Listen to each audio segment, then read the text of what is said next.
والسلام على أشرف الأنبياء والمرسلين نبينا محمد وعلى آله وصحبه أجمعين ومن تبعهم بإحسان إلى يوم الدين. أما بعد، سبحانك لا علم لنا إلا ما علمتنا إنك أنت العليم الحكيم. رب اشرح لي صدري ويسر لي أمري واحلل عقدة من لساني يفقهوا قولي. رب زدني علما، اللهم رب زدني علما. ہم اور آپ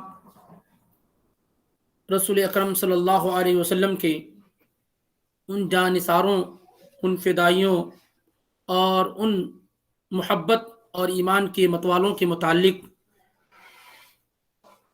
سماعت کر رہے ہیں، سن رہے ہیں، جو اللہ کے نبی علیہ الصلاۃ والسلام کی تعلیمات پر، آپ پر سب سے پہلے یا بالکل پہل ایمان لانے والوں میں شامل ہیں، جنہوں نے ایسے وقت میں اللہ کے نبی علیہ الصلاۃ والسلام پر کہ اپنے ایمانی قوت اور طاقت کا ثبوت پیش کیا، جب ساری دنیا نبی اکرم صلی اللہ علیہ وسلم کے انکار پر تلی ہوئی تھی، اور جب اسلام کے نام سے لوگ واقف نہیں تھے، ایمان وغیرہ کو لوگ جانتے نہیں تھے. ان میں سے کئی لوگوں کا ذکر آپ کے سامنے پچھلے دنوں میں ہو چکا ہے.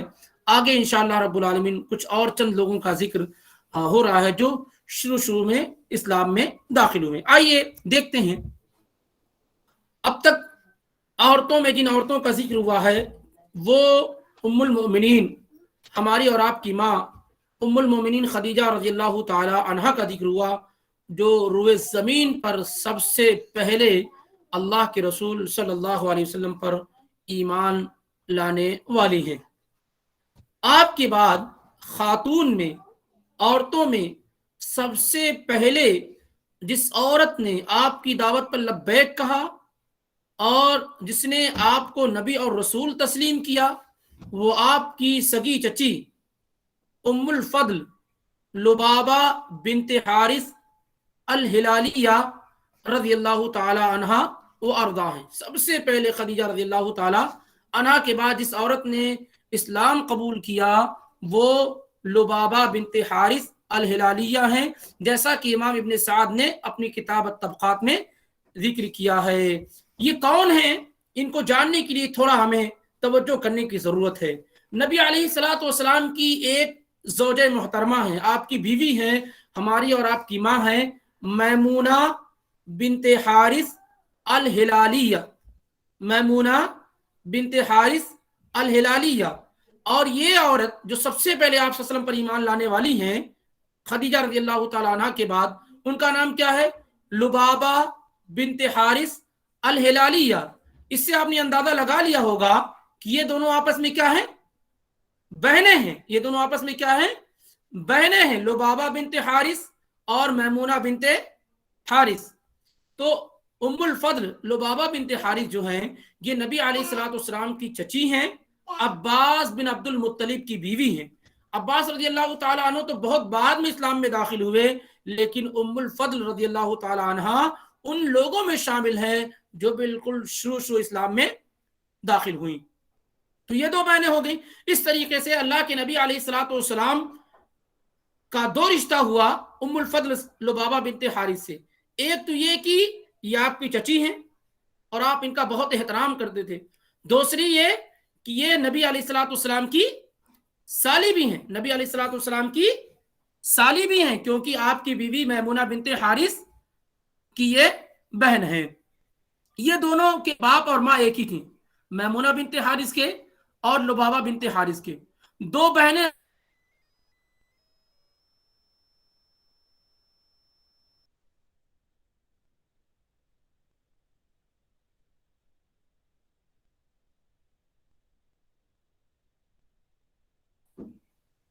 سلمہ بنت عمیس اور اسما بنت عمیس.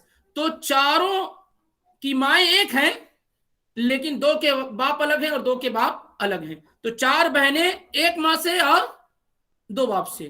یہ بڑی ہی اعلیٰ اونچی قدر و مقام رکھنے والی خواتین ہیں. نبی علیہ الصلوۃ والسلام نے کہا، عبداللہ ابن عباس کی روایت، الاخوات الاربع، چاروں بہنیں مؤمنات ایمان والی ہیں، میمونہ و ام الفضل و سلمہ و اسما بنت عمیس. یہ اللہ کے نبی علیہ الصلوۃ والسلام نے ذکر کیا کہ چاروں بہنیں کیا ہیں؟ ایمان والی ہیں. اور چاروں کا آپ نے نام ذکر کیا جیسا کہ امام نسائی نے سنن الکبریٰ میں ذکر کیا ہے. تو دو کا ذکر آپ کے سامنے ایک طرح سے ہو گیا. ام الفضل یہ نبی علیہ الصلوۃ والسلام کی چچی ہے اور آپ کی سالی بھی ہے. اور میمونہ رضی اللہ تعالیٰ عنہ آپ کی بیوی ہماری اور آپ کی ماں. دو اور بچ رہی کون؟ سلمہ بنت عمیس. یہ بھی نبی علیہ السلام کی چچی ہیں, چچی بھی ہیں اور سالی بھی ہیں. وہ کس کے ساتھ ہیں؟ وہ آپ کے دوسرے چچا. دو ہی چچا تو ایمان میں داخل ہوئے, تو دونوں چچا نبی علیہ الصلوۃ والسلام کی کہ آپ لوگ کیا بولتے ہیں اس کو, کیا بولتے ہیں, ہم زلف بولتے ہیں, کیا بولتے ہیں, بہرحال کہ نبی علیہ الصلوۃ والسلام کے دو ہی چچا ایمان میں داخل ہوئے, ایک عباس دوسرے حمزہ. تو آپ کی ایک سالی لبابہ بنت حارث یہ آپ کی چچی ہیں. آپ کی دوسری سالی سلمہ بنت عمیس یہ آپ کی چچی ہیں, وہ ہیں حمزہ بن عبد المطلب کی زوجیت میں. تو اس طریقے سے آپ کی دو سالیاں جو آپ کی چچی بھی ہیں, دو ہی چچا آپ کے اور یہ دونوں ان کے ساتھ تھی. چوتھی جو خاتون ہے وہ اسما بنت عمیس ہیں, اسما بنت عمیس ہیں. اور اسما رضی اللہ تعالی عنہ یہ پہلے پہل جعفر بن ابو طالب جن کو جعفر الطیار کہتے ہیں ان کی بیوی تھی. جب ان کی شہادت ہو گئی تو حنین کے موقع پر اللہ کے رسول صلی اللہ علیہ وسلم نے اسما بنت عمیس کا نکاح ابو بکر سے کر دیا. پھر ابو بکر رضی اللہ تعالیٰ عنہ کی وفات کے بعد اسی اسما بنت عمیس سے علی بن ابی طالب رضی اللہ تعالیٰ عنہ نے نکاح کر لیا. سوچئے کہ کتنی خوش نصیب خاتون ہیں اسما بنت عمیس کہ پہلا نکاح جنتی صحابی جعفر رضی اللہ تعالیٰ عنہ سے ہوا جو نبی علیہ الصلوۃ والسلام کے چچا کے لڑکے ہیں. دوسرا نکاح ابو بکر صدیق سے ہوا جو بغیر کسی اختلاف کے اس امت میں انبیاء کے بعد سب سے افضل ہیں اور نبی صلی اللہ علیہ وسلم کے سب سے زیادہ قریبی ہیں. تیسرا نکاح آپ کے داماد اور آپ کے چچا زاد بھائی علی بن ابی طالب سے ہوا اور وہ بھی جنتی اور اعلیٰ درجے کے صحابی ہیں. اسی لیے ان چاروں کی جو مائیں تھیں, چاروں کی ماں جو خولہ بنت عوف تھی, خولہ بنت عوف, حافظ ابن حجر نے کہا کہ ہند نام تھا. کہتی ہیں کہ کہا جاتا ہے کہ تاریخ میں اتنا زبردست اتنا مضبوط سمدھیانہ رکھنے والی کوئی دوسری خاتون نہیں ہے. یعنی دنیا میں کوئی عورت ایسی نہیں ہوئی ہے جس کے داماد اتنے ہائی لیول کے ہوں. 4 بیٹیاں ان کی کہاں ہیں؟ ایک نبی علیہ الصلوۃ والسلام کی بیوی, دوسری نبی علیہ الصلوۃ والسلام کی چچی, تیسری نبی علیہ الصلوۃ والسلام کی چچی, چوتھی جعفر کی بیوی, ابو بکر کی بیوی اور علی کی بیوی رضی اللہ عنہم اجمعین. تو اس قدر دنیا میں تاریخ میں کسی کو اتنے ہائی لیول کے اور اتنے اونچے مقام و مرتبہ رکھنے والے داماد کسی ایک عورت کے حصے میں آئے ہوں, یہ خولہ بنت عوف کے علاوہ دوسرا کوئی نہیں ہے. بہرحال تو ام الفضل رضی اللہ تعالی عنہ یہ بڑی ہی اعلیٰ اونچے درجے کی خاتون تھی. اللہ کے نبی علیہ الصلوۃ والسلام کے پاس یہ آئیں اور کہنے لگی کہ میں نے خواب دیکھا, انی رأیت فی منامی, میں نے خواب دیکھا ہے کہ عضوا من اعضائک فی بیتی, کہ آپ کے جسم کا ایک حصہ میرے گھر میں ہے. ام الفضل لبابہ بنت حارث جو نبی صلی اللہ علیہ وسلم کی چچی اور عورتوں میں خدیجہ کے بعد ایمان لانے والی, یہ نبی علیہ الصلوۃ والسلام کے پاس آ کر کہتی ہیں کہ میں نے خواب دیکھا ہے کہ آپ کے جسم کا ایک حصہ گویا میرے گھر میں ہے. تو اللہ کے نبی علیہ الصلوۃ والسلام نے کہا کہ تمہارا جو خواب ہے اس کی تعبیر کیا ہے؟ تلد فاطمۃ انشاء اللہ غلاما ان قریب, انشاء اللہ اللہ نے چاہا تو فاطمہ کے ہاں ایک بیٹا پیدا ہوگا جس بیٹے کی کفالت تم کرو گی. ان قریب فاطمہ کے ہاں ایک بیٹا پیدا ہوگا, فاطمہ میری بیٹی, اس کا ایک بیٹا پیدا ہوگا جس بیٹے کی کفالت تم کرو گی, اے چچی جان آپ کریں گی. فولدت فاطمۃ حسنا, تو فاطمہ رضی اللہ تعالی عنہ کے ہاں حسن پیدا ہوئے. دفعته الیہا, تو فاطمہ رضی اللہ تعالی عنہ نے حسن کو ام الفضل کے حوالے کر دیا تاکہ وہ اسے دودھ پلائیں. تو ام الفضل رضی اللہ تعالی عنہ اپنے بیٹے قسم کو اور اسی طریقے سے نبی علیہ الصلوۃ والسلام کے نواسے حسن ابن علی ابن ابی طالب رضی اللہ عنہما کو دودھ پلا رہی تھی. تو اس طریقے سے نبی علیہ الصلوۃ والسلام کے جسم کا ایک حصہ، ایک ٹکڑا کیا ہے، ام الفضل رضی اللہ تعالیٰ عنہ کے گھر میں پرورش پا رہا تھا، کیونکہ اسی کو جانتے ہیں کہ اللہ کے نبی علیہ الصلوۃ والسلام رضی اللہ تعالیٰ عنہ سے بہت محبت کرتے تھے اور وہ کا اپنا خون ہے. اسی طریقے سے بڑی عالمہ اور خاتون تھی، بڑی سمجھدار خاتون، سمجھ رکھنے والی خاتون تھی. کون؟ ام الفضل رضی اللہ تعالیٰ عنہ. جب اللہ کے نبی علیہ الصلوۃ والسلام حجۃ الوداع ادا کر رہے تھے اور عرفہ کے میدان میں آپ تھے تو صحابہ میں اختلاف پیدا ہوا، کنفیوز ہوئے کہ کیا حاجی لوگ روزہ رکھیں گے عرفہ کا یا نہیں رکھیں گے. لیکن کسی میں یہ ہمت اور جرأت نہیں ہو پا رہی تھی کہ وہ اللہ کے رسول صلی اللہ علیہ وسلم سے جا کے سوال کرے. اب یہ خاتون ام الفضل رضی اللہ تعالیٰ عنہ نے کیا ترکیب نکالی کہ دودھ کا ایک پیالہ پیش کیا اور کہا اللہ کے نبی علیہ الصلوۃ والسلام تک پہنچا دو، اگر آپ روزے سے ہوں گے تو نہیں پئیں گے اور روزے سے نہیں ہوں گے تو پی لیں گے، اور اس طریقے سے معلوم ہو جائے گا کہ حاجی لوگوں پر عرفہ کا روزہ رکھنا ہے کہ نہیں ہے. چنانچہ آپ صلی اللہ علیہ وسلم کی چچی ام الفضل رضی اللہ تعالیٰ عنہ نے دودھ کا پیالہ نبی صلی اللہ علیہ وسلم کی خدمت میں پیش کیا. آپ اونٹنی پہ سوار تھے اور پیالہ جیسے ہی دودھ کا حاضر ہوا آپ نے پی لیا. ویسے بھی دودھ ایسی غذا ہے، ایسی چیز ہے جسے واپس نہیں کرنا چاہیے، جسے واپس نہیں کرنا چاہیے. تو فوراً اللہ کے نبی علیہ الصلوۃ والسلام نے دودھ پی لیا اور اس سے فوری طور پہ یہ مسئلہ حل ہو گیا کہ حاجی لوگوں پر عرفہ کا روزہ نہیں رکھنا. یہ بخاری اور مسلم کی روایت ہے.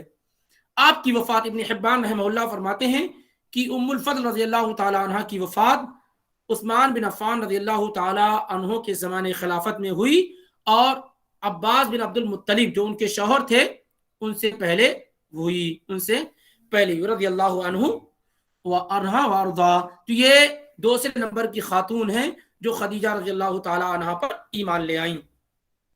اسی طریقے سے بالکل شروع اسلام لانے والیوں میں سے عورتوں میں اسماء بنت امیس جن کا ذکر ابھی ہوا ہے، یہ کیا ہے؟ بہن ہے ام الفضل فضل رضی اللہ تعالیٰ عنہ کی، جو نبی علیہ الصلوۃ والسلام کی چچی اور سالی ہے، لیکن ماں ایک ہے اور باپ کیا ہے؟ الگ ہے. اس لیے دیکھیے لبابہ بنت حارث اور اسماء بنت امیس، لیکن ماں ایک ہیں اسماء بنت امیس.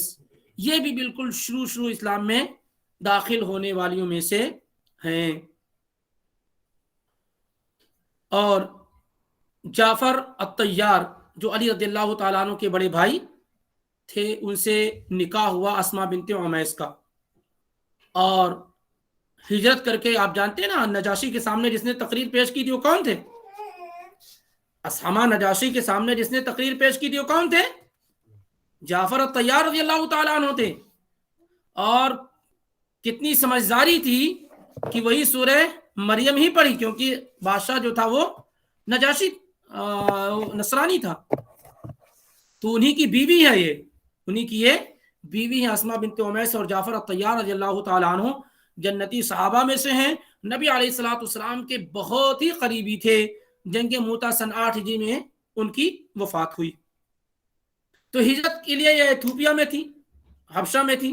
جب ہجرت کر کے بہت لیٹ سے مدینہ پہنچی تو عمر رضی اللہ تعالیٰ عنہ نے ان سے کہا کہ بھائی تم تو بہت حبشیہ، تم تو بہت پیچھے رہ گئی، ہم لوگ تم سے آگے بڑھ گئے، ہم مدینہ ہجرت کر کے آئے، تم نہیں تھی، بہت بعد میں آئی، تو فضل اور مقام تمہیں کیا ہے وہ نہیں مل سکا. اس طریقے سے تو انہوں نے اللہ کے نبی علیہ الصلوۃ والسلام سے یہ بات پیش کی تو نبی صلی اللہ علیہ وسلم نے کہا، بخاری مسلم کی روایت ہے کہ لکم ہجرتان، تم لوگ تو 2 ہجرت کرنے والی ہو، ایک ہجرت حبشہ کی طرف اور دوسری ہجرت مدینے کی طرف.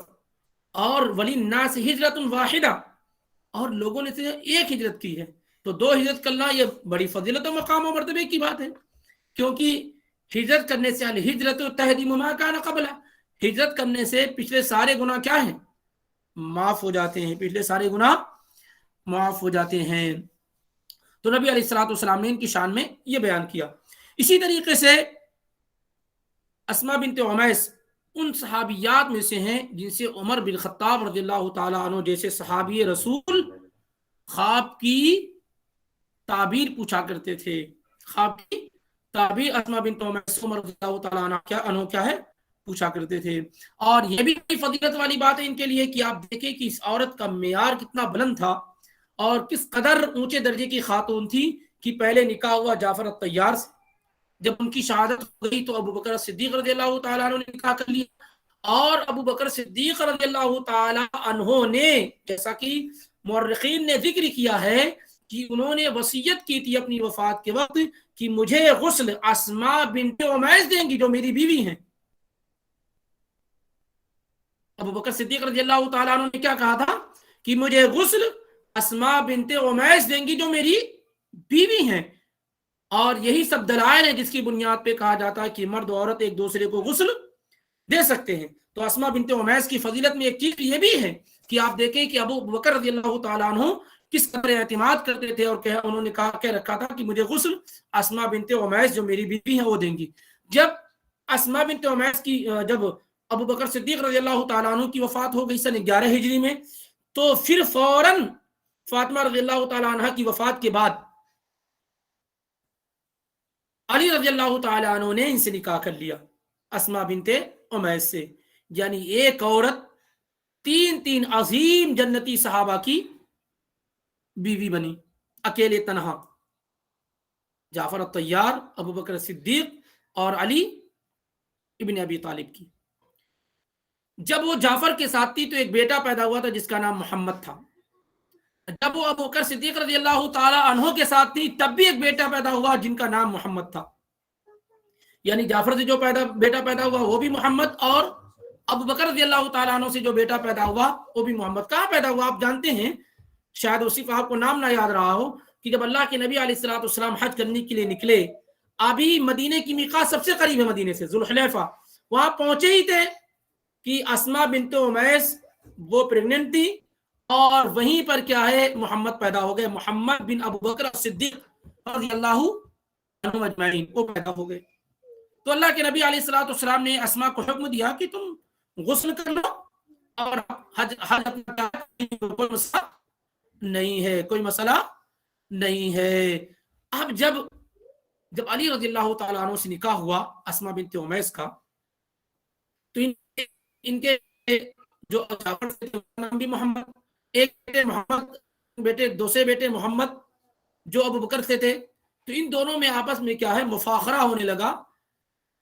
محمد بن جعفر کہتے ہیں کہ میں تم سے بہتر ہوں کیونکہ میرے باپ تمہارے باپ سے بہتر تھے. محمد بن ابو بکر کہتے ہیں میں بہتر ہوں اس لیے کہ میرے والد تمہارے والد سے بہتر تھے. اور علی رضی اللہ تعالیٰ عنہ وہاں موجود تھے. تو آپ نے کہا کہ اقضی بینہما, اے اسماء بنت امیس فیصلہ کر دو دونوں کے درمیان کہ کیسے کیسے کیا ہے. تو اسماء بنت امیس نے کیا کہا کہ سمجھداری سے فیصلہ کیا, کہا ما رأیت شابا خیر من جعفر, میں نے جوانوں میں جعفر سے بہتر انسان نہیں دیکھا. تو اس اعتبار سے اے محمد بن جعفر تمہارے والد افضل ہو گئے. وما رأیت خیرا وما رأیت خیر من ابی بکر وما رأیت کہلا خیر من ابی بکر, اور ادھیڑ عمر میں نے ابو بکر سے بہتر کسی کو نہیں دیکھا. اور اس طریقے سے فیصلہ کر دیا. فقال لها علی فما ابقیت لنا, اے میری بیوی محترمہ آپ نے تو جو کچھ تھا جعفر اور ابو بکر کو دے دیا, میرے لیے تو کچھ چھوڑا ہی نہیں. آپ نے کہہ دیا کہ جعفر جو آپ کے پہلے شوہر تھے جوانوں میں اس سے بہتر میں نے نہیں دیکھا. ابو بکر کو جو ادھیڑ عمر کے تھے آپ نے ان کو کہہ دیا کہ اس عمر میں نے کسی کو بہتر نہیں پایا. میری تعریف تو آپ نے کی نہیں, میرے متعلق تو آپ نے کچھ بیان ہی نہیں کیا. اس کو حافظ ابن حجر نے الاصابہ میں اور اسی طریقے سے سیر اعلام النبلاء کے اندر امام ذہبی نے اور امام ابن السکن نے اپنی سنن کے اندر اسے ذکر کیا اور روایت صحیح ہے. اسماء بنت امیس رضی اللہ تعالی عنہ بہت ساری روایات کی راویہ بھی ہیں اور فقیہ اور عالمہ خاتون تھیں. مدینہ کے اندر آپ کی وفات ہوئی سن 39 ہجری میں, 39 ہجری میں آپ کی وفات ہوئی. تیسری خاتون جن کا ذکر آج کیا جانا ہے وہ ہے اسماء بنت ابی بکر. اسماء بنت ابی بکر رضی اللہ تعالی عنہما. اسماء اسلام کی بہت ساری خاتون ہیں، بہت ساری صحابیات ہیں اور بڑی اعلیٰ درجے کی، خاص طور سے اسماء بنت امیس، اسماء بنت ابی بکر اور خطیبۃ النساء اسماء بنت یزید، خطیبۃ النساء اسماء بنت یزید، انشاءاللہ ان کا بھی ذکر کسی وقت آئے گا۔ ان کو خطیبۃ النساء کہا جاتا تھا کیونکہ وہ عورتوں کی باتیں اللہ کے رسول صلی اللہ علیہ وسلم تک پہنچاتی تھی، بڑی ہی فصاحت و بلاغت رکھنے والی خاتون تھی۔ تو اسماء بنت ابی بکر یہ بھی بالکل شروع اسلام لانے والوں میں سے 18واں نمبر ان کا ہے۔ جیسا کہ ذکر کیا گیا کہ 17 لوگوں کے بعد اسلام میں اسماء بنت ابی بکر صدیق رضی اللہ تعالی عنہ داخل ہوئی۔ عائشہ صدیقہ رضی اللہ تعالی عنہ کی بہن ہے، آپ سے یعنی عائشہ رضی اللہ تعالی عنہ سے 10 سے 20 سال کے تک یہ کیا ہے بڑی ہیں، اور اسماء رضی اللہ تعالی عنہ ہی کو ذات النطاقین کہتے ہیں۔ نطاق کہتے ہیں اس کپڑے کو جس کو عورت اپنے کمر پہ باندھتی تھی مضبوطی کے لیے، اسی کو نطاق کہتے ہیں۔ اب بھی بہت ساری عورتیں جو گاؤں میں کام وام کرنے والی ہوتی تھی تو اس کو باندھ رکھتی تھی۔ تو جب اللہ کے نبی علیہ الصلوۃ والسلام اور ابو بکر رضی اللہ عنہ ہجرت کے لیے نکلے اور کھانا پہنچانا تھا تو سفرہ نہیں تھا، کھانا کس میں دیا جائے، تو انہوں نے اس کو کھولا اور اس کو پھاڑ لیا، 2 ٹکڑے کر لیا، اسی میں کھانا بھیج دیا۔ تو اسی وجہ سے ان کو ذات النطاقین کہتے ہیں، یعنی ایسی عورت جو 2 نطاق رکھنے والی ہو، 2 باندھنے والے جو کپڑے ہیں اس کو رکھنے والی ہو، تو بڑی فضیلت والی خاتون ہے یہ۔ ایک تو یہ کہ ان کے والد محترم صحابی، یہ خود صحابی، ان کے والد محترم ابو بکر صحابی، اور ان کے دادا ابو قحافہ یہ بھی صحابی، اور اسماء بنت ابو بکر رضی اللہ تعالی عنہ کے شوہر صحابی، ان کے بیٹے عبداللہ بن زبیر وہ بھی صحابی۔ تو اس اعتبار سے یہ وہ خاندان اور گھرانہ ہے جس میں وہ لوگ ہیں جو نبی علیہ الصلوۃ والسلام پر ایمان لانے والے اور آپ کی قربت اختیار کرنے والے ہیں۔ اور اسماء رضی اللہ تعالی عنہ بڑی ہی صدقہ و خیرات کرنے والی خاتون تھیں۔ ان کے صاحبزادے عبداللہ بن زبیر بیان کرتے ہیں، کہتے ہیں ما رأیت امرأۃ قط اجود من عائشہ و اسماء، میں نے کوئی بھی عورت، عائشہ جو میری خالہ ہے اور اسماء جو میری ماں ہے، ان دونوں عورتوں سے زیادہ سخاوت کرنے والا، فیاضی کرنے والا، اللہ کے راستے میں دینے والا میں نے کوئی دوسری عورت نہیں پائی۔ بس دونوں کے خرچ کرنے کا انداز الگ تھا۔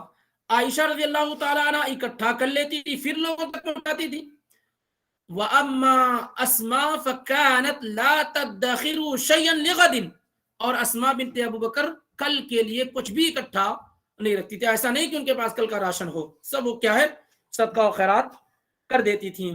اور بڑی ہی بہادر خاتون تھی اسماء بنت ابو بکر، بہت ہی بہادر خاتون تھی۔ انہی سے ابو جہل آ کر پوچھا تھا تمہارے والد کہاں گئے، اور تھپڑ مارا تھا اسماء بنت ابو بکر ہی کو۔ اور ایک جنگ ہوئی تھی، جنگ یرموک، اس میں وہ اپنے بیٹے اور اپنے شوہر کے ساتھ شامل بھی ہوئی تھی۔ اس اعتبار سے بھی بڑی اونچی درجے کی خاتون، ایک تو نبی علیہ الصلوۃ والسلام کی آل غار ہے کی بیٹی ہیں، آپ صلی اللہ علیہ وسلم کی سالی ہیں، اسی طریقے سے آپ صلی اللہ علیہ وسلم کی پھوفی کے لڑکے، صفیہ کے لڑکے زبیر ابن العوام اور رضی اللہ تعالی عنہ، جن کا ذکر پچھلے ہفتے میں ہوا ہے، پچھلے دنوں میں، ان کی بیوی ہیں۔ تو اس طریقے سے ان کے والد بھی جنتی صحابہ میں سے، ان کے شوہر بھی جنتی صحابہ میں سے، اور اسی طریقے سے ان کا بھی بہت اونچا اور اعلیٰ مقام ہے۔ 58 روایات ان سے مروی ہیں، 58 روایات ان سے مروی ہیں، یعنی اتنی روایات اللہ کے نبی علیہ الصلوۃ والسلام سے بیان کی ہیں۔ بڑی لمبی عمر انہوں نے پائی، بڑی لمبی عمر انہوں نے پائی۔ ہجرت کرنے والے صحابہ میں سب سے اخیر میں انہی کی وفات ہوئی، ہجرت کرنے والے صحابہ میں سب سے اخیر میں اسماء بنت ابو بکر رضی اللہ تعالیٰ عنہ کی وفات ہوئی 73 ہجری میں، 73 ہجری میں، یعنی ان سے بہت چھوٹی تھی عائشہ رضی اللہ تعالیٰ عنہ، جن کی وفات 57 ہجری میں ہوئی، اور ان سے بہت بعد میں وفات ہوئی ان کی، کن کی؟ عائشہ اسماء بنت ابو بکر رضی اللہ تعالیٰ عنہ کی۔ اس سے بھی اندازہ لگائیے کہ ابو بکر رضی اللہ تعالیٰ عنہ کی وفات جب ہوئی تو اس وقت ان کی عمر 63 تھی، اور ان کی وفات سن 13 ہجری میں ہوئی، سن 13 ہجری میں ہوئی، اور یہ 73 ہجری میں ان کی وفات ہوئی، یعنی 60 سال اپنے والد کے بعد کیا ہے زندہ رہی، 60 سال، تقریباً 100 سال کی عمر ہو چکی تھی جب ان کی وفات ہوئی۔ اور